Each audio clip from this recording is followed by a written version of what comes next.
जय माता दी दोस्तों। आज हम जानने वाले हैं निर्जला एकादशी के बारे में। एकादशी को हिंदू और जैन संस्कृति में एक शुभ दिन के रूप में जाना जाता है। एकादशी हर महीने के 2 चंद्र चक्रों कृष्ण और शुक्ल पक्ष के 11वें दिन होता है। आध्यात्मिक रूप से यदि ध्यान दिया जाए तो एकादशी 11 इंद्रियों का प्रतीक है, जो 5 इंद्रियों, 5 क्रिया अंगों और एक मन का गठन करती है। लोग 11 इंद्रियों को नियंत्रित करके और केवल अनुमत खाद्य पदार्थों का सेवन करके और दूसरों से परहेज करके दिन को चिन्हित करने के लिए उपवास रखते हैं। एकादशी का उपवास विशेष लाभ प्रदान करता है।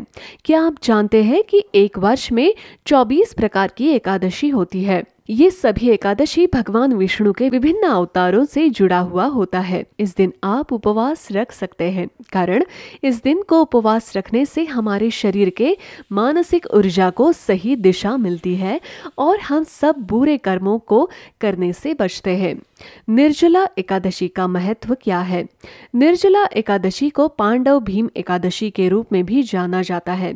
जब पांडव जंगल में रहते थे तो उस वक्त 5 पांडव भाई युधिष्ठिर, भीम, अर्जुन, नकुल और सहदेव अपनी पत्नी द्रौपदी और माता कुंती के साथ 24 एकादशी व्रत का पालन करते थे। लेकिन उन 5 में से भीम को खाने का बहुत शौक था और वो अपनी भूख पर काबू नहीं रख पाए। साथ ही उन्हें भगवान विष्णु का अपमान करने का भी डर था, जिनके लिए व्रत रखा गया था। तो भीम एक समाधान के लिए ऋषि व्यास के पास गए। ऋषि व्यास ने उन्हें निर्जला एकादशी पर एक दिन का व्रत रखने के लिए कहा। अब आप लोग सोच रहे होंगे कि ऋषि व्यास ने उन्हें निर्जला एकादशी करने के बारे में ही क्यों कहा? ऋषि व्यास ने ऐसा इसलिए कहा क्योंकि निर्जला एकादशी को यदि कोई भी व्यक्ति पूरे भक्तिभाव से करता है तो उसे पूरे 24 एकादशी का पुण्य प्राप्त होता है। निर्जला एकादशी का पालन कैसे करें? अन्य एकादशियों के व्रत में केवल खाना खाने की मनाही होती है, लेकिन निर्जला एकादशी व्रत के लिए आपको खाना और पानी दोनों का सेवन पूरे 24 घंटे के लिए बंद करना है। आप जैसे कुछ भक्त सूर्योदय से सूर्यास्त तक इस दिन को उपवास रखते हैं। इसके साथ ही शाम की पूजा भक्तों द्वारा की जाती है। निर्जला एकादशी के दिन चावल का सेवन भी नहीं करना चाहिए। जो लोग व्रत नहीं रखते हैं उनको भी बिना चावल का ही खाना खाना चाहिए।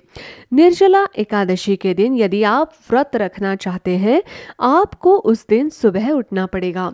भगवान विष्णु की पूजा करने के लिए सुबह जल्दी उठिए, कारण ये पूजा उनके लिए ही की जाती है। फिर पंचामृत नामक पंच खाद्य पदार्थों का मिश्रण लीजिए, जिसमें दही, दूध, घी, चीनी और शहद होना चाहिए। भगवान विष्णु की मूर्ति को फिर पंचामृत में स्नान कराइए और शाही कपड़े पहनाइए। इस दिन जो पुरुष भक्त होते हैं वो एक अलग अनुष्ठान भी करते हैं, जिसे शुद्धिकरण अनुष्ठान भी कहा जाता है। इसके अतिरिक्त यदि आप चाहें तो दान पुण्य भी कर सकते हैं। दान के रूप में आप ब्राह्मणों को पानी से भरा घड़ा, हाथ का पंखा और खरबूजा दे सकते हैं।